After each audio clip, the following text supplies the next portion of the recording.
Halo semua dan selamat datang. Hari ini kita bakal bedah tuntas nih langkah-langkah buat membuka kantor cabang baru untuk koperasi Anda.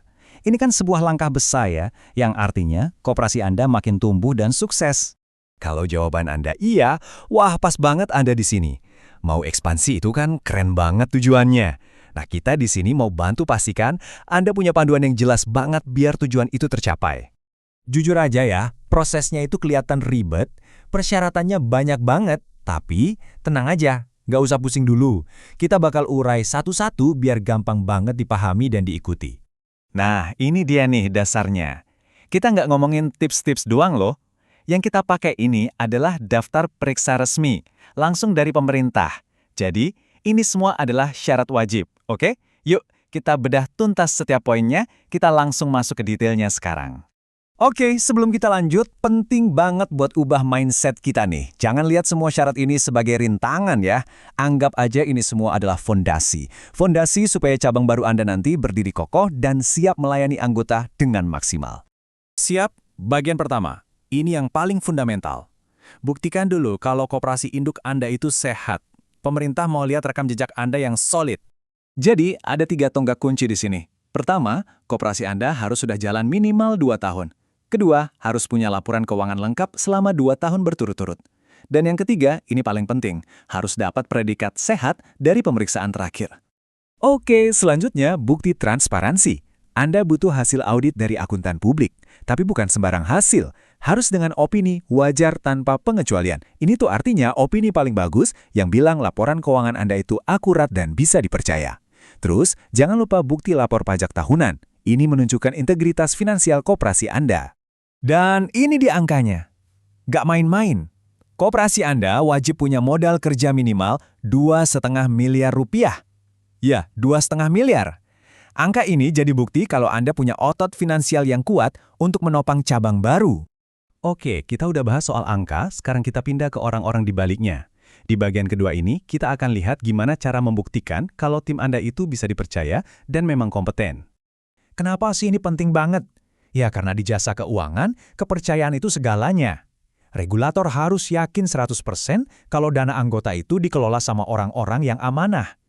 Nah, coba lihat deh, betapa detailnya pemeriksaan latar belakang ini.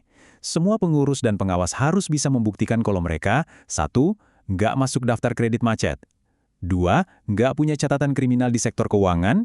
3. Nggak pernah dinyatakan pilot dalam 5 tahun terakhir. Dan terakhir, harus lulus uji kelayakan resmi. Intinya, harus benar-benar bersih.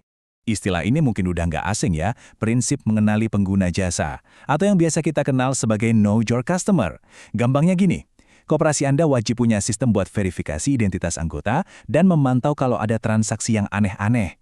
Ini buat mencegah penipuan dan pencucian uang. Nah, sekarang kita fokus ke tim yang bakal jadi ujung tombak di cabang baru. Apa aja yang perlu disiapkan? Pertama, kumpulin CV atau riwayat hidup calon kepala cabang dan juga stafnya. Kedua, ini wajib. Pastikan kepala cabangnya punya sertifikat kompetensi yang masih berlaku. Ini bukti keahliannya. Oke, kita udah lihat syarat soal masa lalu, yaitu rekam jejak, dan masa kini, yaitu tim yang solid. Sekarang, waktunya lihat ke depan. Bagian terakhir ini, semua tentang rencana dan kesiapan cabang baru Anda. Ada 3 pilar utama kesiapan. Pertama, komunitas. Anda harus buktikan udah punya minimal 100 calon anggota di area baru. Kedua, strategi. Wajib punya rencana kerja yang jelas untuk setidaknya 1 tahun ke depan. Dan ketiga, infrastruktur. Ya, kantor dan fasilitasnya harus udah siap. Oke, kita bedah sedikit ya soal rencana kerja 1 tahun ini. Isinya harus ada 3 hal penting. 1. Rencana detail soal gimana cara menghimpun dan menyalurkan dana untuk anggota. 2. Harus ada surat pernyataan yang ditandatangani, isinya menegaskan kalau koperasi nggak akan cari dana dari masyarakat umum. Dan 3. Bukti pendaftaran di GoAML, sistem pelaporan transaksi keuangan.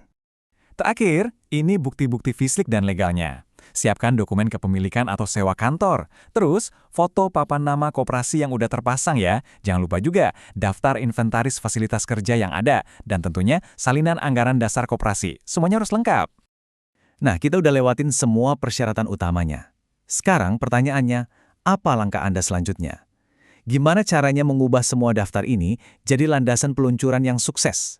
Jadi, polanya jelas banget kan? Intinya cuma 3.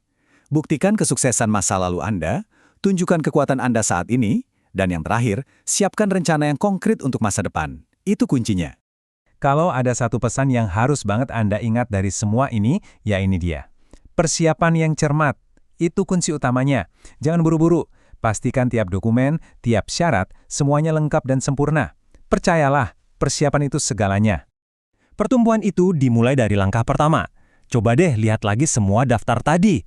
Kira-kira dari semua persyaratan ini, mana nih yang mau Anda mulai kerjakan duluan? Apakah mulai ngumpulin laporan keuangan? Atau bikin draft rencana kerja? Yuk tentukan langkah pertama Anda sekarang. Selamat bekerja, dan semoga sukses!